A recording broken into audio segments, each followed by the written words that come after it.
Janet Murguia is President and CEO of the National Council of La Raza, a position she has held since January 2005. Ms. Murguia began her career as legislative counsel for former Kansas Congressman Jim Slattery. She then worked at the Clinton White House, working her way up to the position of Deputy Assistant to the President. After leaving the executive branch, Ms. Murguia served as Deputy Campaign Manager and Director of Constituency Outreach for the Gore-Lieberman presidential campaign. She received both her bachelor's and JD from the University of Kansas. Thank you, Madam Chairwoman Woolsey. Thank you, subcommittee members, and special thank you to Congressman Hinojosa for your leadership. I appreciate you being here today. Thanks for doing this hearing and the opportunity for us to testify before you today about the challenges and impacts of immigration enforcement. The work of this committee is absolutely critical to inspiring that kind of conversation with respect to immigration enforcement. I very much appreciate the committee's attention to the impact of workplace raids on America's children. You have my detailed statement that will be submitted for the record, and I'd like to make, though, this morning 4 key points.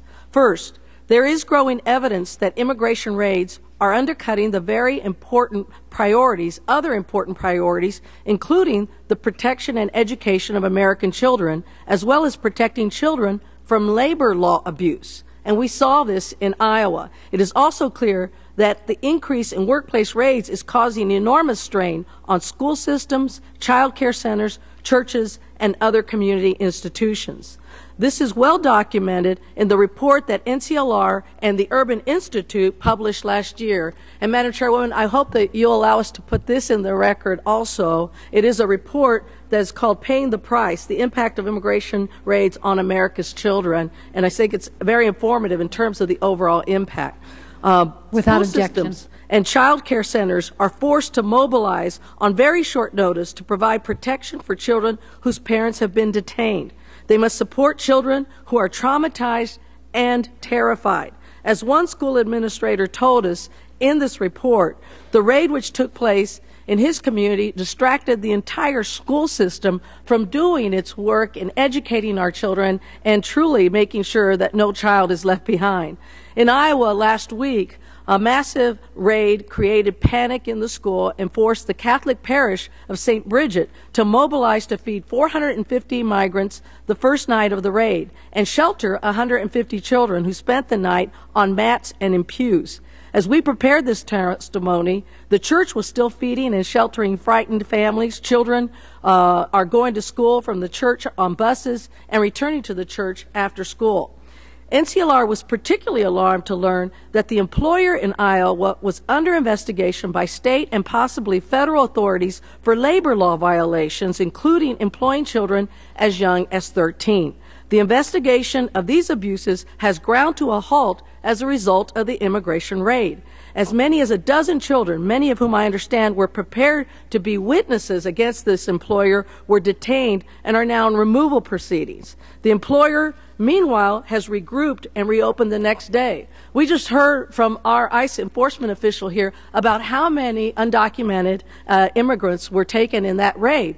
But if we could have gotten one unscrupulous and abusive employer, that would have sent a much more powerful message if we're going to accomplish many of our enforcement goals. The second thing I would like you to know is that the ICE has made an important effort to ameliorate some of the most disturbing problems resulting from these raids by issuing guidance governing the treatment of nursing mothers, juvenile detainees, and other humanitarian concerns. And while this is encouraging that ICE is responding to these severe humanitarian concerns, last week's raid in Iowa demonstrates that ICE's efforts have not been terribly effective.